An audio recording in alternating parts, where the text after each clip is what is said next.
Hello, everyone, and thank you for joining us today on the Real Estate Podcast. I'm Todd Sumney, the Chief Industry Officer for HomeSmart. And I'm Rich LaRue, Vice President of Corporate Brokerages for the Western Region for HomeSmart, as well as the designated broker in Phoenix, Arizona. And we've got a great program for you today. Totally excited about where we're going today, Todd. I am too. We have some sunshine coming to us from the West Coast of the United States. Yes, we do. Today, please welcome our guest, Mike Blair, who runs a large, powerful team out there in Southern California, who is doing an awful lot helping buyers and sellers. Thank you, Mike. Thanks for joining us today. Of course. Thank you for having me. I appreciate it. So Mike is with HomeSmart Realty West, by the way, San Diego. Real quick, areas, county, particular areas in Southern California that you serve? Yeah, we pretty much cover all of San Diego County and then South Riverside County as well. Awesome. You venture into Orange County at all? Not really. We've done a couple deals here and there just from a referral or somebody that specifically wanted to work with us, all the way up to Los Angeles. But that's not our bread and butter. We primarily focus San Diego County and South Riverside County. Got it. This is awesome. I have a list a mile long to dig in. So let's just rapid fire. Let's go to it. Tell us a little bit. How did you get started in real estate? Yeah, actually, I shared this story earlier when I was doing a training today. I started in real estate a lot differently than most people do. And so I actually got recruited into real estate. Two of my good friends, they're top producing agents in real estate. At the time, it was at Keller Williams. And they actually reached out to me because we were really good friends. And they asked me, hey, Mike, who do you know that could come in and help us grow and expand our business in real estate? And I was like, well, they didn't know I was selling a company I owned at that time. And so I told them I might be interested in that. And so I never sold a house, wasn't licensed or anything like that, and yet applied for the position, earned my way into that role. And I started as their director of sales and operations for a real estate team. And again, never sold real estate, but I understood business, and that is how I got started in 2017. That's awesome. 2017. Wow, so, hey, I know that you mentioned you did a class today working with agents all over San Diego about how to market themselves and grow their business. So we're going to get to that coming up in a minute, but still want to keep building on a little bit of your story. So those listeners, hang around because we got some really good information that Mike's going to be sharing with all of you about how you could grow your business too, based on what he taught today. But so at some point you're involved in real estate. How did you start out? What did you do? Did you start selling, and how did you eventually move into a team? Yeah, good question. And so when I got started, I was a director of sales and operations. And so my main role was actually to help streamline and help systemize the business. And so at that time, I think we had a handful of agents in addition to the owner, the top producer. And so I was my task, I guess, was to recruit agents, get them trained, get them into production, and then continue to develop systems and tools on the back end so that we can continue to scale up. In about 2 to 3 year time frame, we were doing over $1 million in gross commissions as a team, multiple 6-figure earners on the team. And we really just had a good machine going, right? And that was from 2017 to about 2020. In 2020, the team that I was on there, again, I barely got licensed in 2019. So I did all of that because I wasn't actively selling real estate, mainly because I wasn't allowed to compete with my own team. So I never actually pursued getting licensed the first 2 years. And then in 2019, kind of 2020, the team kind of changed dynamics and changed directions. And so I went a different path. And I ended up working for a real estate investor that I had met through a friend from high school. And I saw he was doing a lot of business. I reached out to him when I was kind of looking for a new real estate opportunity. And he was like, oh, you got to come meet my cousin. And lo and behold, his cousin was flipping houses. And so I got involved there. I started selling a lot of their flipped houses as a listing agent, and then very quickly became the COO of that company. And while that was real estate investing, we still had the opportunity to acquire deals and sell deals. And so there was still a real estate component involved on the retail side. And so I was involved in that company for about 3 years up until earlier this year, in about January of 2023. And at that point, market has shifted, things have changed. Flipping wasn't as popular, especially in a high price market like San Diego. And so I made another pivot January of this year. I was at HomeSmart though for the last 3 years or so, because that's where I hung my license and that's where we were selling a lot of the listings. And yet this year in January, February, I kind of almost restarted. Started back from the beginning. It was me and another agent that I had a relationship with. And then between February and now, we have 11 agents on the team, an admin assistant for the team, a full-time transaction coordinator, a videographer, and then I recently hired an operations manager. So all that in the last maybe 10 So months. let me ask you about today, and then we'll go back and fill in some of the blanks. What kind of volume are you doing in today's market in a less than stellar market for real estate professionals? What kind of volume are you doing? You said you've got 11 team members. Tell us more about that. For sure. So about half of the team members are pretty new to real estate. So they're still in their beginning stages, getting the bearings going. Currently, we're doing about 10 deals or so a month as a team. I still carry a good weight of that myself for the team. But I also do focus on real estate investing and some other components as well. So on the retail side, we're doing about 10 deals. Excellent. Good for you. So now let's go back in time. Hang on, that's 120 deals a year. Yes. Yeah. Okay. It is. All right. Yeah. Just doing the math. You're doing the math. All Good right, job. keep Yeah. going. I love it. Keep going. So let's All go back in time. You said in 2017 you were the sales manager for a large team, and then you got licensed in 2019 and then went out on your own recently. How did all that come about? Mm-hmm. Yeah, I think ultimately dynamics of teams change, right? People's directions change. And, the last 2 organizations I was with, they're both amazing, right? They still exist and everything like that. I think I just needed a different direction at some point. And so, what I've learned now that I'm growing my team from those 2 last experiences is that I, as the team leader, have to have a goal and a dream big enough to support everybody else's dream within the team. And I've always been that kind of high achiever, high producer type of person. And I'm not saying that I necessarily outgrew those teams at the times that I left. And yet my dreams started getting bigger and bigger. And so I needed a bigger opportunity. And so when that no longer existed in the organization, then ultimately, I actually never wanted to be an agent or have my own team. And yet it just happened as a byproduct of not being able to kind of hit the levels or hit the level of success I wanted to, being in the other organizations. Here you are. So I just, I just that. Right. And it's like, okay, well, I know all the things that I would want in a team, going through 2 essentially different real estate organizations. And so now the way that I'm building the team is with that intention, with those things in mind, right? Having a large ceiling, having, fun, exciting opportunities, right? Like our last team bonding event was about a week and a half ago, and we did a team jet ski day. So I rented 8 jet skis and a boat, and we all had fun in the water. And this is October, but I'm in San Diego. So yeah, the water's still warm.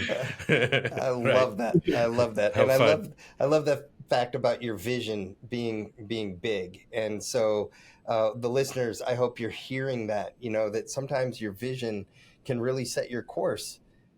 We did some classes recently for our Elevate training series, and we were just talking about goal setting and about how for years nobody thought you could break the 4-minute mile. But, basically Roger Bannister set some big goals and made it happen. And then how many people broke it within several months? I want to say that like 50 people broke it within like 6 months of him. Once people believed that it could be done. But 100 years before that, nobody could do it. So that's the power of the mind. So I love that vision mindset, and hopefully you can talk a little more about that, in the podcast here. But Tough question for you. You mentioned keywords like operations, processes, efficiencies, systems, things like that. Those early years, 2017 to 19. What was your biggest lesson learned during that time period about those items? Yeah, I would say the biggest lesson learned in relation to kind of operations and systems is that, in my opinion, that is actually what scales the business, right? It's people and processes. And so if you don't have the processes part, you can recruit people and build an organization, and then those people will leave at some point, right? And so the scalability factor for me is finding the right people and finding talent, helping them become more talented over time, and then plugging them into processes and systems that help them scale as individuals. And so I think from my last 6 years, that is what I learned the most. And so when we were building this team now, is we started with tools and systems and infrastructure before bringing on a lot of team members. And so now my goal for next year is to get to 30 agents on the team. And we're probably going to be at 20 by the end of this year. And it's because the systems and the processes and the infrastructure can handle 20 already. And so for me, I almost built it backwards versus most of the other organizations I see. They recruit somebody, they try to train them, and then they go away, right? Because they don't have a system. That's kind of how we built HomeSmart. We built the processes and the systems with the goal of being paperless and of having transactions approved in 24 hours. So that's... And not to go totally field of dreams on you, but I will. If you build it, they will come. Right. And so I find it interesting that if I did the math correctly, if I understood you correctly, Mike, you said that you started this team at the first of the year, in January of 2023. We're recording this early November 2023. So you've had 10 full months, and you have basically gone from a team of one, you, to a team of 11. You've added 10 members, basically one member a month. How are you doing that? We have a lot of listeners who are either team leaders who are trying to grow or individual agents who want to start a team. So what do you look for in a team member? How are you finding them? How are you attracting them? Are you hunting them down like you were hunted down? Yes. Or are they finding you? Maybe a little. Yeah. So I would say, to kind of, for starters, it's having the right value proposition, I think. So I have a strong value proposition for the team, which makes it easier to have that conversation. And then from the value proposition, not only does that have a lot of leverage, but in the value proposition is also the infrastructure, right, of an admin assistant, a transaction coordinator, a videographer, photographer, and an operations person. So when somebody's plugging in, instead of them having to hire all of these people, they already have them from the beginning, right? So the infrastructure helps for sure. And then actually recruiting and finding the talent, it is a combination of me going outbound and meeting the right people, and then also creating attractive marketing. So I mentioned the jet ski day, right? Well, from the jet ski day, if whoever is listening follows me on Instagram, you could see the video we created from the jet ski day. And that video alone has got a couple more people interested in just joining our team. Dude, I'm culture, interested. Right? Hey, you know what? Yeah, go watch it. And you know what? I want to go jet skiing. Hey, we have a good friend. We have a good friend who says you golf better when you golf with good golfers. And like hearing you talk about your team and what you're doing, like that excellence attracts excellence, and success, attracts success. And then it's, in the end, it's success for our consumers that we're helping because the talent is there. So love that. Can you dig into a little bit with some nuts and bolts? Like systems, processes. What are you using? Are you using the CRM? Are you doing lead gen? What CRM are you using? What lead gen, what lead routing system are you using? Can you give away some of those secrets? Of course. Yeah, the cool thing about me is I'm fully transparent, right? And so I'll give you everything that we use or everything that we do. And that's, I think, part of the reason why I've been asked to train HomeSmart Realty West here is because there are no secrets for me, right? If you want to know something, then I'll share it with you. That's the secret of the real estate business. It is. The secret is there really are no secrets. We all borrow from one another. Really? Right. Definitely. So for me, first for starters, for every agent that's on our team, the first thing that we do is we co-create their business plan. And so every agent on my team actually all have different business plans. A lot of them have similar categories, but how they approach their business and how they generate leads is potentially slightly different. And so we start with that, and then we layer on the tools and systems that they potentially would need to have success. And so a lot of that has to do with the CRM and other tools that we use. So for the CRM, currently we use Follow Up Boss, and yet I am in the process of migrating our whole team to Chime, and it's just because it has a couple other layers. You mean Lofty? Lofty, it's changing its name this week, I guess, right? It's basically like, be lofty in your mindset, right? I like that. All right, so Chime Lofty. Yeah. Okay, I didn't mean to interrupt. We're excited for that change. Again, every agent has different lead generation methods and sources. And so for the ones that are cold calling, we do have Mojo dialers on the team that they could jump into and plug into. We do use a couple sources to aggregate data to be able to make those phone calls and make sure we filter out people that are on the do not call list. Do you use Cole Realty Resource or Black Knight SiteX Pro? Have you heard of those? Okay. Yeah, I used to use Cole Realty Resource, and then currently we use something called PropStream actually, because we're actually more targeted with some of our prospecting. So we'll be a little bit more targeted on the list. Drill down a little bit more on that. You said you're a little more targeted on your prospecting. Can you elaborate? Yeah, so we're like on the cold calling side, for example, we're targeting more, I would say, higher motivated leads potentially. So we're looking at data sets that have high equity or been in the house long term or older neighborhoods or things like that. And so we're pulling that type of data versus just normal circle prospecting around a house like mile radius, which is also effective, and yet we have both strategies in place. So we're attempting to find different types of motivation sellers. Right. That's great. And then one of the things I think I do differently as a real estate team leader is operationally, I actually use EOS, which stands for Entrepreneurial Operating System. So I don't have all my team members on the EOS platform.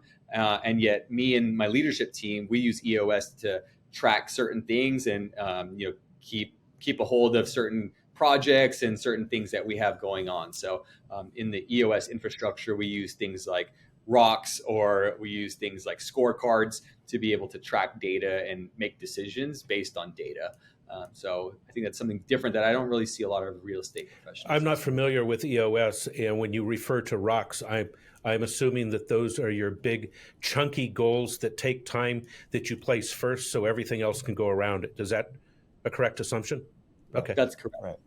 Correct. So are you doing paid lead sources? Do you do pay-per-click? Do you some of the Ojo Labs or some of those sources or referrals or anything like that? Like, are you doing some paid lead sources as well, or is it all self-generated? That's a good question. Yeah, good question. So we actually don't buy any leads. We do run some marketing campaigns, mostly around listings. And while doing that, we do generate some leads from that. And so those do get distributed to the team. And yet the way that we build is we primarily focus on each individual's business plan and then just go deep into that. And so the unique thing is there's only one agent really on their team that has any kind of paid lead source as part of their plan. All the other 10 actually don't because it costs money.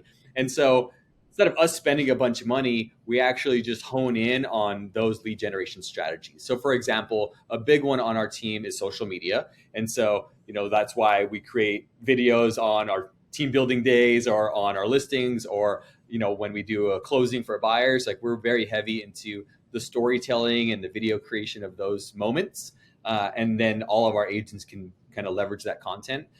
So social media is definitely one of those. And yet it's not only about creating content, it's also about, building a following, being a reputable person, having a good personal brand, going outbound also. So commenting, liking, DMing people, right? All of that is part of the social media strategy. And so we just build out strategies to leverage that particular strategy if that's one of the pillars that the agent's focused on. So social media is a big one for most of us. The other big one is open houses. So we have my next training actually for HomeSmart is a mega open house training. And it's more about execution at the open house, right? The right scripts, the right signage, the right marketing collateral, physically having a lender present, having the right music, like all these components that go into an event at an open house. And we were definitely been able to leverage that to be able to capitalize on. So a future podcast on open houses specifically then. All right. Yeah, I'm jumping on the opportunity here. I'd say, give me more, but you could do an hour just on that. Totally. I bet. Totally. All right. So yeah, like the open house is one of the unique things that maybe not a lot of agents do, but we have music at our open houses, right? And I recommend typically the music at the open house be U.S. top hits instrumentals, right? So like that's my secret, because whenever somebody walks into that open house, it's a familiar song. They know the beat, they know the tune, and it makes them feel comfortable heavy metal in the house, right? So it helps. Actually, though, that's a great secret. Everybody write that down.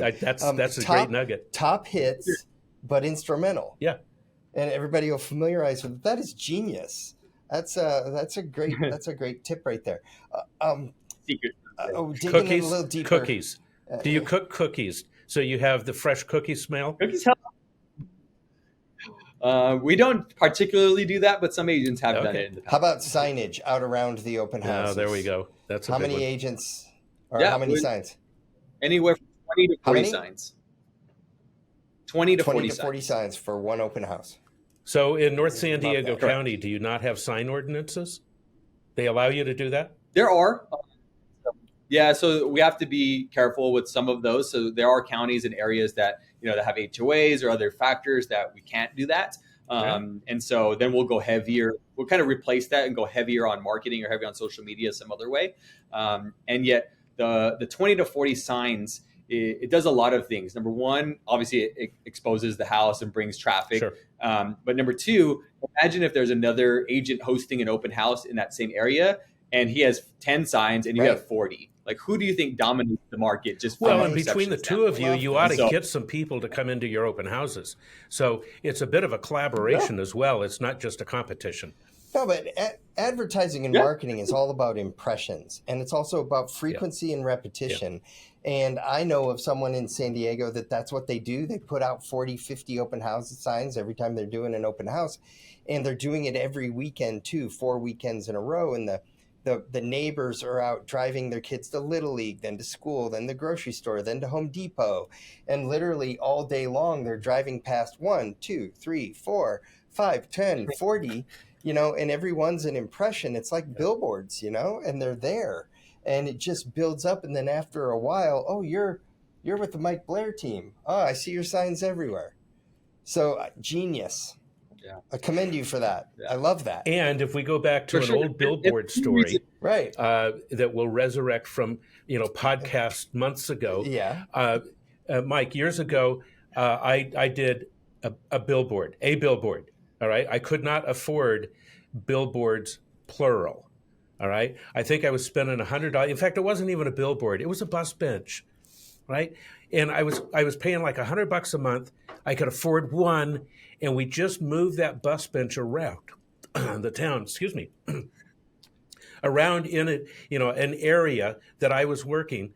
And people would say to me constantly, man, I see your bus benches everywhere. You must have dozens of them. No, I don't. I'm struggling. I'm trying to make sales. I have one. But it's moving around. Perception. So if you're putting out 20 to 40 signs a weekend, or for every open house, you've got to be just crushing the neighborhood because they see you everywhere. Well, and then doing the different neighborhoods, they see you in different places. Everywhere. Yeah. And so it just builds that. Man, you're everywhere, right? That type of approach. Literally, so love that. Love that. What else? Yeah. Those are two big ones for us. Networking is actually a big one. Before you move on to networking, open houses. Number one question I get asked all the time when I travel around the country: how do you get agents, or excuse me, how do you get consumers to give up their real name, information, and engage with you?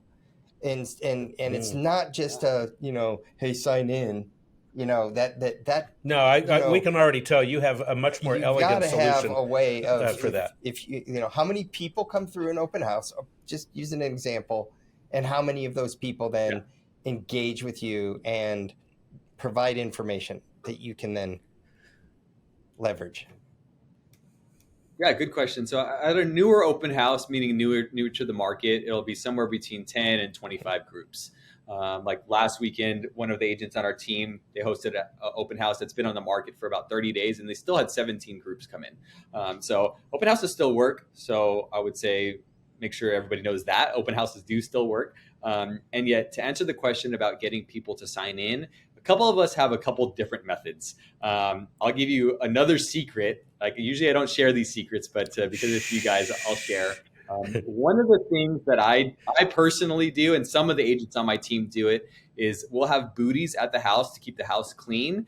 And then we'll use the booties while they're putting the booties on to have and spark that conversation with the person walking in.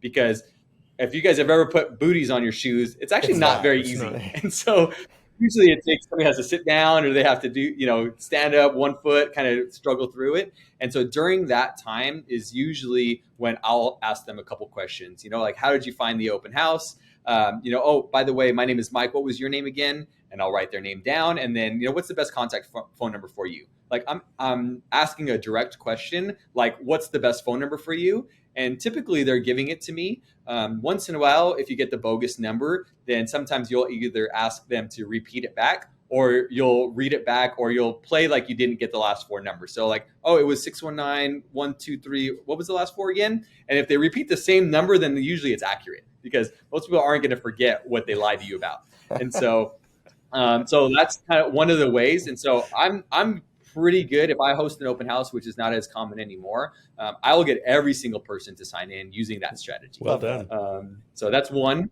Others is, sometimes we'll assign somebody a task, like, oh, make sure that you look at the stove, or make sure you check out the unique laundry room or something like that, and give them something to come back to you about. And then at that time, attempt to ask for their contact information. That's great. There are agents on my team, probably better than I am, at booking appointments at the open house.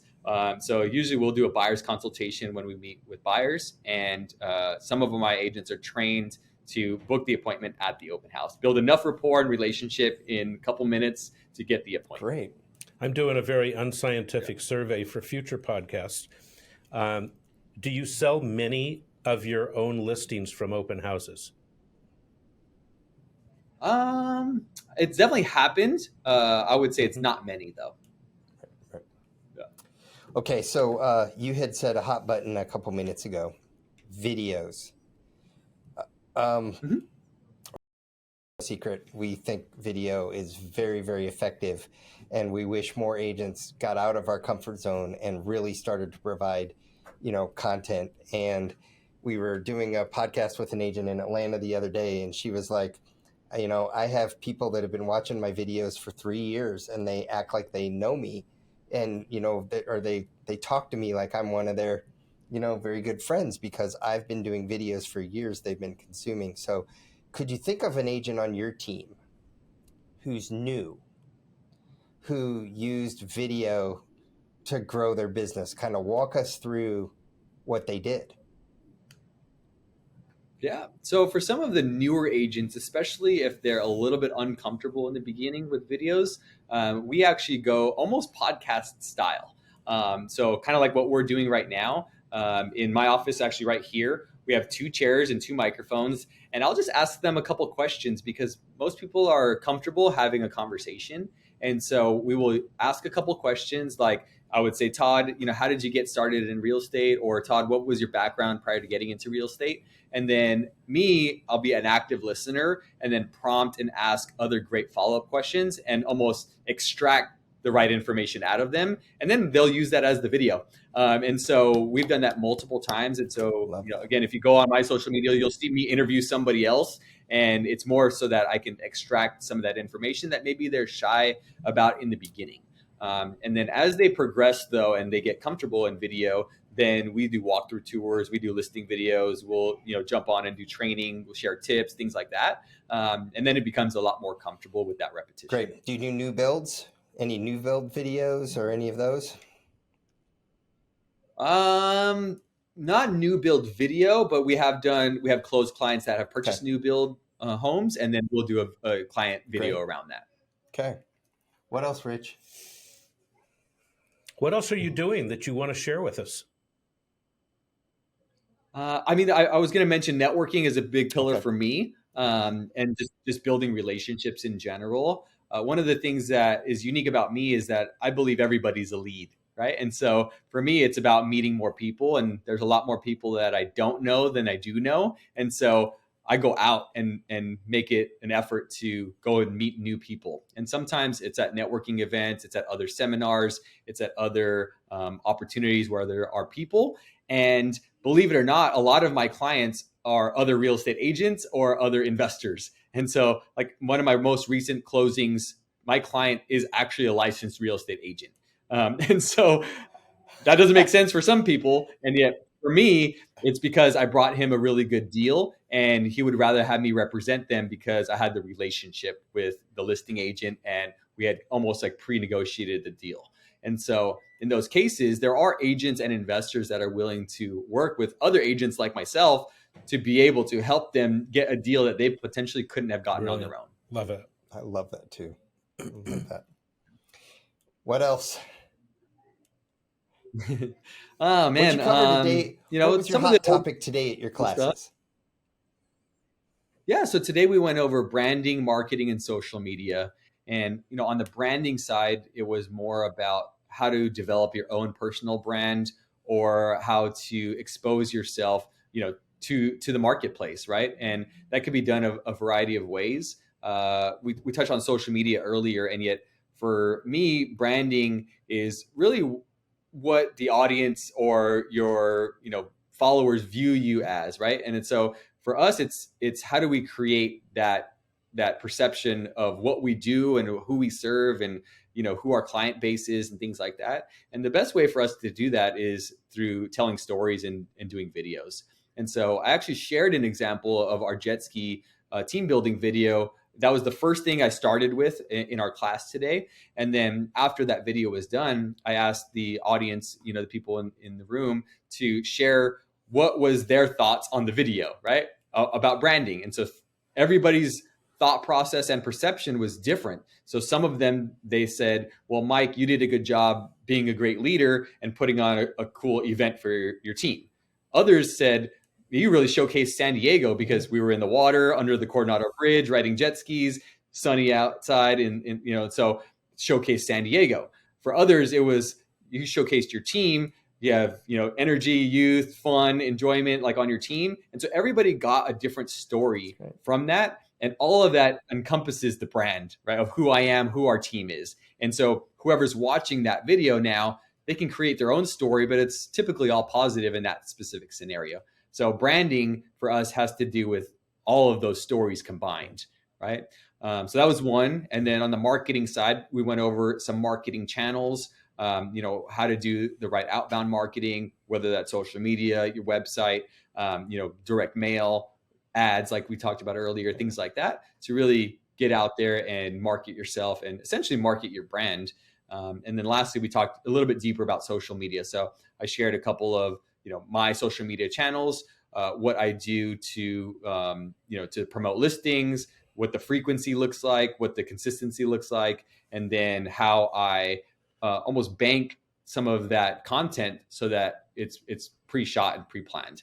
And so I use, I have Apple products, and so I use my iPhotos, and I have a folder of all of the reels that I need to post. So anything I've created that I haven't posted yet, they all go into one folder. When I post that particular reel, I move it from that folder to a different folder, and then now whatever's left is still what content I have. So not rocket science, right? I don't use any crazy technologies or anything, but it works for me. And also it's brilliant. Right. So for those of you that are listening right now, I think sometimes if you're thinking about shooting video and you're thinking you already take it to the next jump. I shoot it and then I post it. Just shoot 10 videos. Just go ahead and shoot 10 videos and don't do anything with them. Put them in a folder and then eventually start to use them. But then you've also got some people think, well, I don't want to start it because if I start to do it on a regular basis and then I get busy, then nice problem to have. A lull, right? No doubt, exactly. But then the next point is that if you do what you're talking about, you kind of have a folder there that on some days you might shoot 5 reels, and on other days you're going to extract and you're going to pull. I'm busy today, but I'm going to post a reel I already shot. I just think that's a brilliant idea. Sure. I hope everybody some days are better video days, and some days are better radio days, right? I mean, some days we just don't want to be on video. For me, it's every day. I wish I was on radio. I've been told regularly that I've got the voice for, the face for radio. Anyway, I want to go back a little bit and dig inside your head just a bit, because with your team members, and you have all of these resources available, and you're in tune with what's going on in the market and social media and that, and you're developing. You said you develop an individual marketing plan. Right. You co-develop with the agent, with your team members. Mm-hmm. So with that, if they're doing an individual marketing plan, do they attack social media?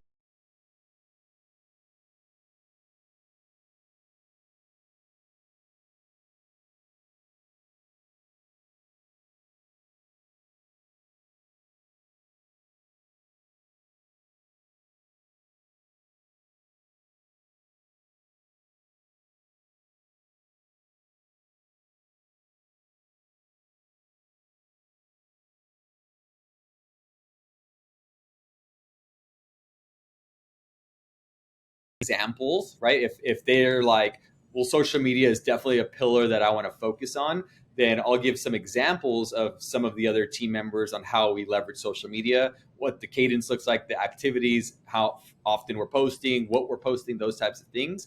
And yet it is still a co-creation between us and that agent, because like you said, a lot of agents have different personalities, right? Some might be better at, talking on camera versus talking off camera, or some might be better at, building relationships on social media, meeting, being on threads or chatting with people or things like that versus, being proactive on posting content. So there are different strategies, and then our job is to track what works and what doesn't work. And so there's some accountability measures behind it so that we can really understand what's working over the last 90 days and figure out, okay, do we need to tweak that plan, or do we need to double down on something? And so I think that's the other layer, is if you can track how many conversations you had or how many, DMs you had from a video or from multiple videos over time, you can track where that converted, then you can decide, do I double down on that, or is that not working? Right.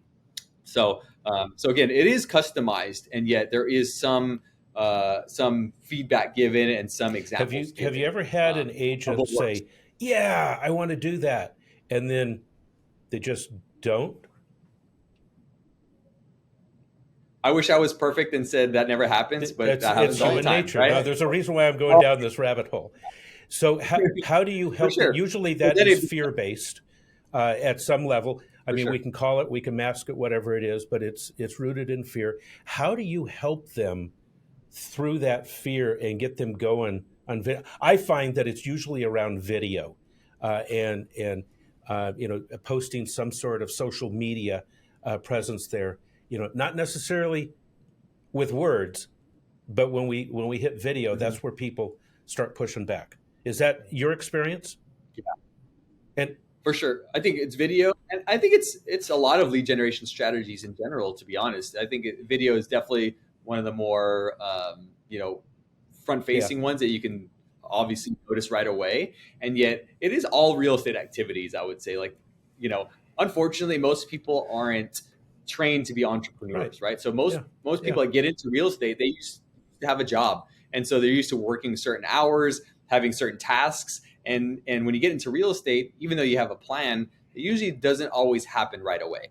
And so for us, it's really about having accountability in place, but then also going back to like their goals and objectives, and then really focus on the mindset and building their belief system.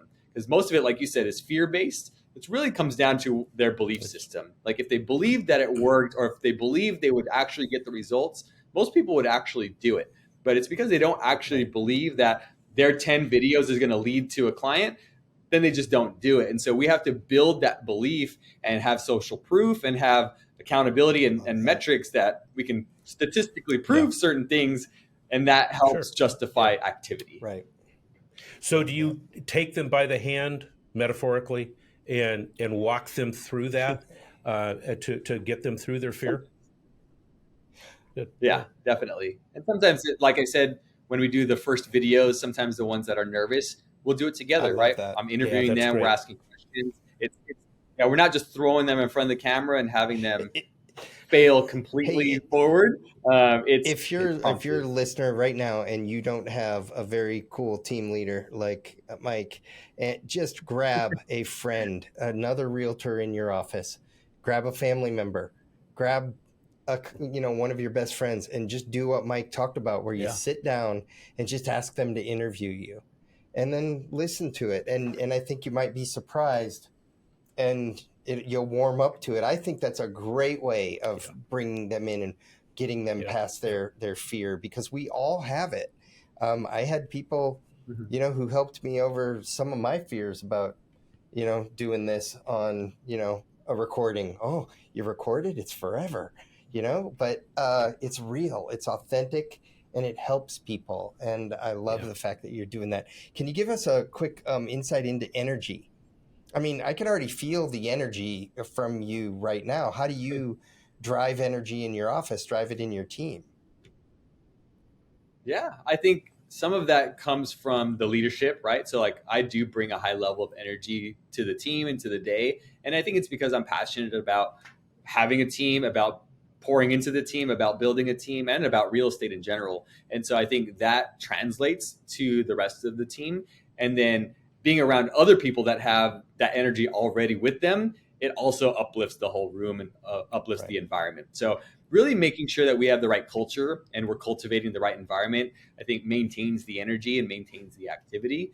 And then it's also conversations around dreams and goals and objectives for, the next couple of years, but also for your life. And I think that is always something that we can go back to.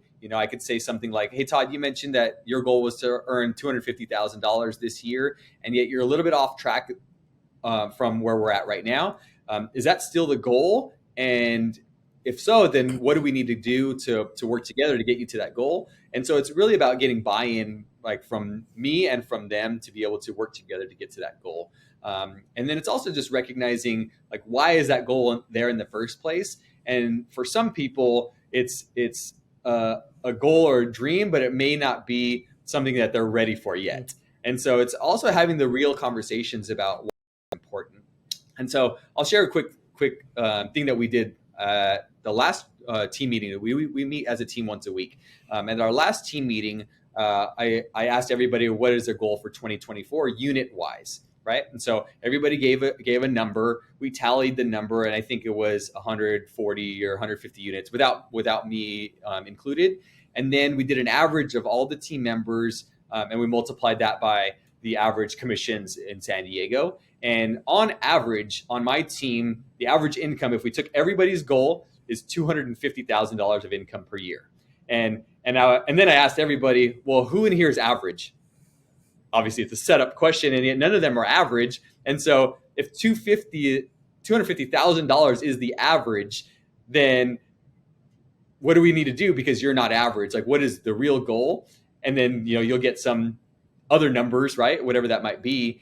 And then the next step of that was, well, when you make 250 next year, so I'm kind of pre-planning that they're all going to make 250,000. Well, when you make 250,000, what are you actually going to even do with it? Right?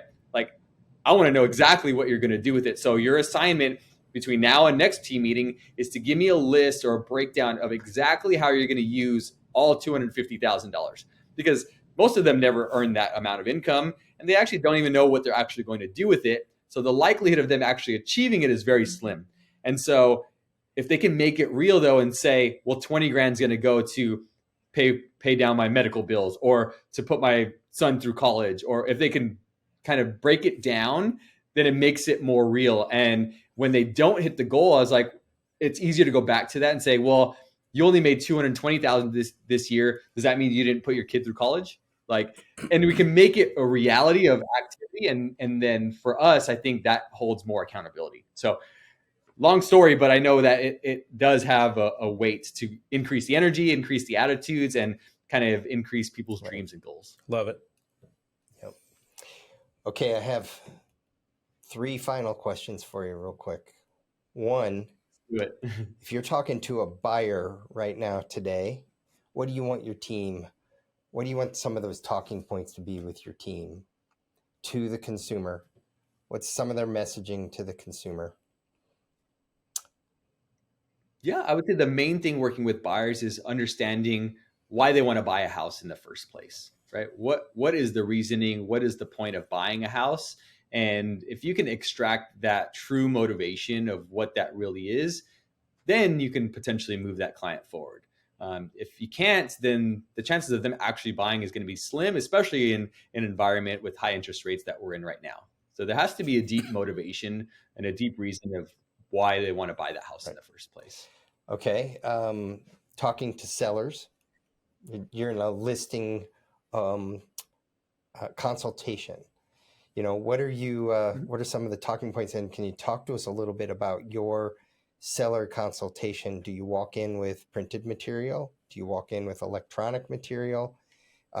Is it being done over the phone? We interviewed someone yesterday. They did their listing consultation over the phone, and with their agent. Wow. We were talking to the consumer and she was like, yep, we did it right over the phone and I hired him right on the spot over the phone. So, can you tell us a little bit about strategies with listers, with home sellers? Definitely. So a couple of people on the team do it a little bit differently. I'm more on the digital side. And so usually I'll have my listing, presentation prepared and then have comps and have everything ready all digitally. And I usually will understand their timeline and motivation for selling, just like I would on the buyer side, just understanding timeline and motivation most importantly, and then walk them through what we do to get their house sold fast and for top dollar, even in a market like this. And so going through the marketing plan and strategy, and then ultimately helping them meet their goal to move on from that house and get to the next place. So for me, it's always about how can I add value to that person?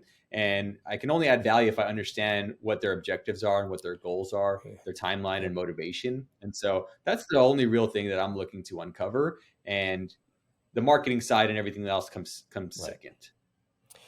So the last question really was, it was very consumer oriented. Rich and I often talk about serving customers, helping buyers and sellers right now who in this month, they have a need to move.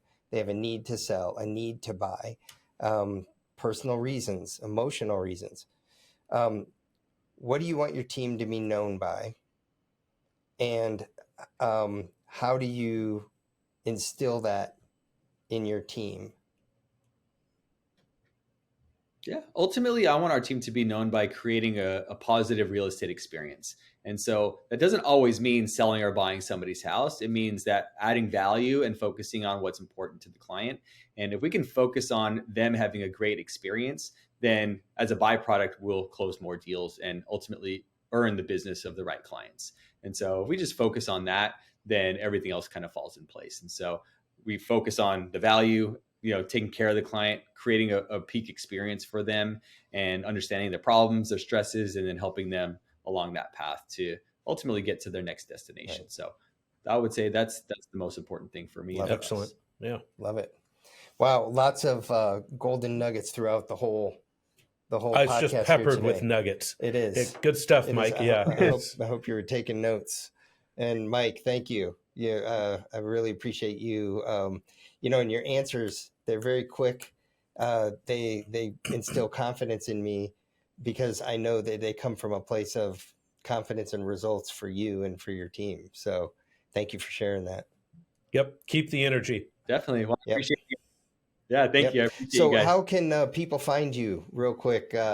Just search for your team are you on Instagram, Facebook, where are you at, YouTube? What other places? Yeah, so the best way on social media is just search for at Mike Blair Realty, and more than likely you'll find Perfect. me. All right. Cool. Well, Mike, thank you very much. Yeah, thank you very much. And I'm going to say what Rich normally says. If you liked today's episode, please give us a big thumbs up down on the like button. We'll make sure we share that with Mike so that he gets all the credit for all those thumbs ups today. And we appreciate you. We're doing this podcast to help all of you become better at our craft, become better at serving clients, become better at better real estate professionals.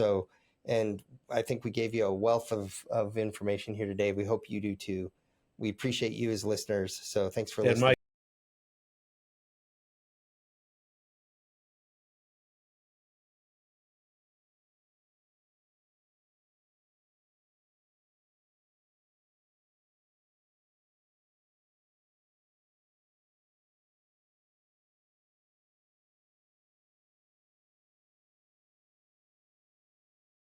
See you back on future episodes. we'll see you soon. Like what you're hearing on The Real Estate? Tell your friends about us. Tell them to check out all of our episodes on Google Podcasts, Apple Podcasts, YouTube, and Spotify. And don't forget to send any topics you want us to tackle to therealestate@homesmart.com.